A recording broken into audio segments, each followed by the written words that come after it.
Hi everyone, it's Agnieszka from 5 Minute Language. Welcome to my channel. Make sure you subscribe if you haven't already and give this video a thumbs up. I really appreciate it.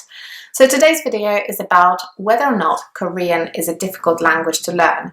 And I've made similar videos in the past about various other languages, including French, Spanish, German, Japanese, so make sure you check them out as well. So the first thing I want to say to you is that whether or not you will see Korean as a difficult language depends on many different things. So things like your learning style and how well you learn languages in general, how motivated you are, and also what your native language is and what other languages you can speak. So if you already speak Japanese, learning Korean might be easier for you than for somebody who doesn't speak Japanese. In the same way as when you're learning Spanish and you're French, it's easier for you than for somebody who is Polish learning French, for example. But anyway, let's get this video started. So I'm going to start with the things that are perhaps relatively difficult about learning Korean. And the first thing I'm going to mention is probably the obvious thing, which is the script. When you look at the Korean script, it might seem a bit overwhelming, especially if you don't know anything about it. So if you're a European language speaker, for example, then obviously the script is very, very different to yours. And when you look at it, it might seem like it's extremely complicated and it's like, you know, learning Chinese or Japanese, but actually it's not like that at all. I admit that when I first started learning Japanese, I thought, this is really difficult, and it actually is, because you have to learn thousands of different characters to be able to actually read Japanese. But if you're learning Korean, all you need to do is learn a very limited number of characters. And I will go into the detail of this in the second part of the video when I talk to you about why Korean is not really such a difficult language to learn as you might think. So the second thing that might make Korean relatively difficult to learn is the fact that it is a hierarchical language. So just like Japanese, it does have a certain hierarchy, and you address people differently depending on where they sit in that hierarchy. So there are lots of different ways in which you can go wrong, especially as a beginner, but even as a more advanced learner. You just need to have an understanding of the different cultural aspects of living in Korea to be able to get it right. So the next thing that makes Korean relatively difficult to learn is the word order in its sentences. So in English, for example, the word order is subject, verb, object. So for example, I speak Korean, I being the subject, speak being the verb, and Korean being the object. And this is the kind of structure that many languages follow. But if you're learning Korean, the word order is very different. It's subject, object, verb. So things are a little bit more inverted, and you might think, oh, actually that sounds fine. I will just invert the verb and the object and I'll be fine. And it's fine mostly when you're trying to say more kind of simple sentences. But when it comes to more complex sentences where you've got, relative clauses and things that you kind of add into the sentence, or maybe the object is very long, things become a little bit more complex and more difficult. But you can definitely get there. But like I'm saying, it's relatively difficult because it is a different way of thinking. Okay, so the next thing that makes Korean relatively difficult to learn is pronunciation, or some aspects of its pronunciation. For the most part, pronunciation is quite similar to English in that an English speaker can produce the sounds of Korean, but there are certain things that might make it more difficult to learn than learning other languages. So different sound combinations, for example, like the sound N being followed by an L, which is not an obvious combination in the English language, for example. So these things will make it slightly more difficult to learn than learning other more straightforward languages when it comes to pronunciation. Okay, so now we're going to move on to things that are relatively easy about Korean, and I think there are quite a few of them. And the reason I'm here is to obviously convince you that you should learn Korean. It's a great foreign language to learn. It's very interesting and challenging.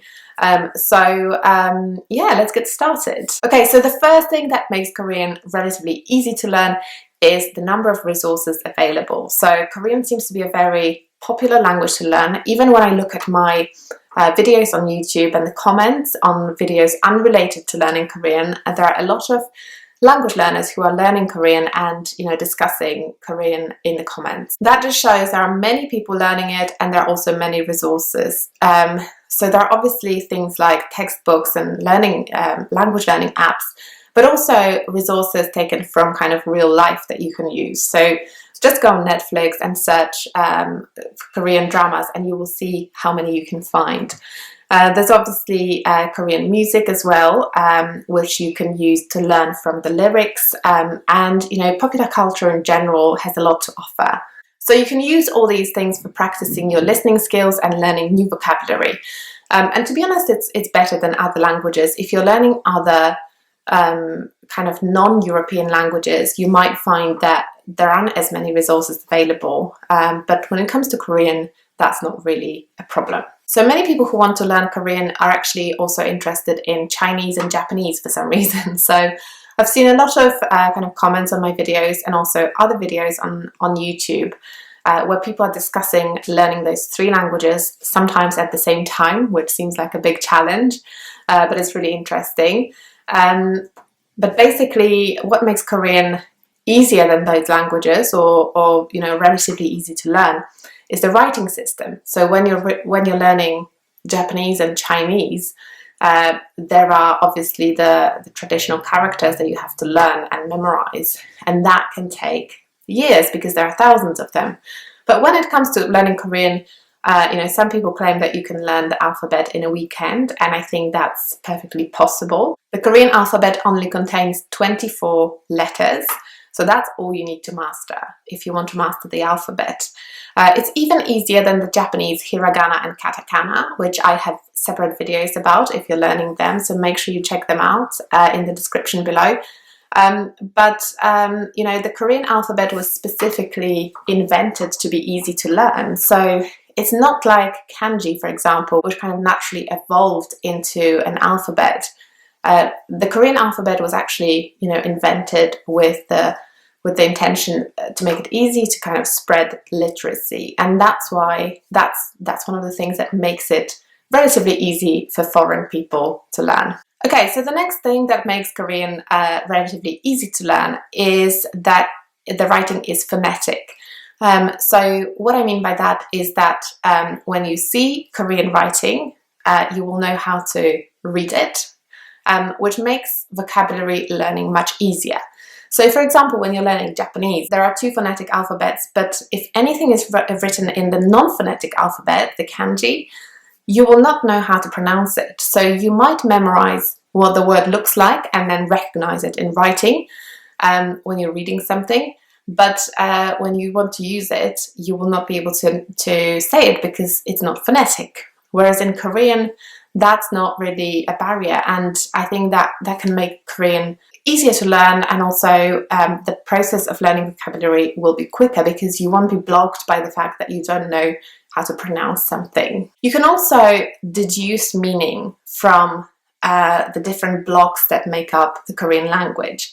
So the characters basically make up different blocks, and, you know, like in Chinese and Japanese, these blocks make up meanings.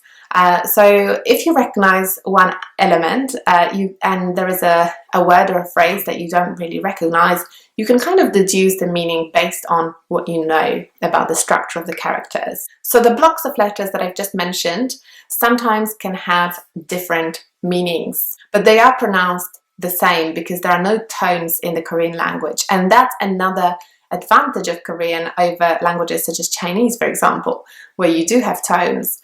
So when you're learning Korean, all you need to learn is the pronunciation, and you don't have to worry about the tones. Obviously, like in any language, there is also intonation, but that doesn't really affect the meaning as much.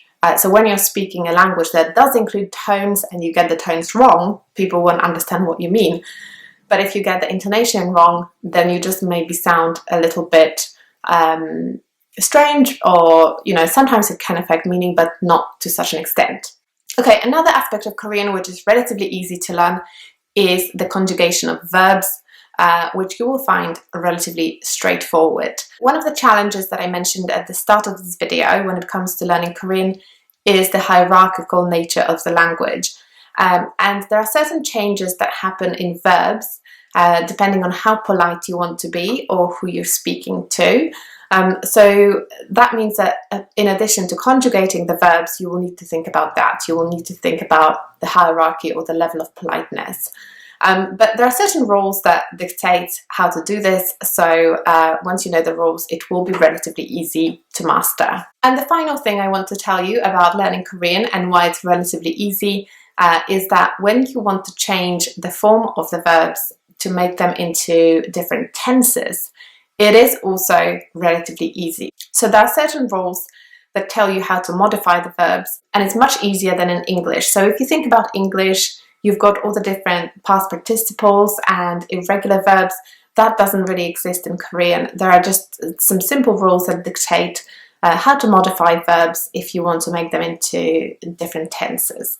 So I won't go into the detail of that. This was just a video to kind of encourage you to learn Korean and to let you know what things you might find difficult and easy. So I hope you enjoyed it, and make sure you subscribe to my channel and watch my other videos and give this video a thumbs up. I really appreciate it. So I'll see you next time. Bye!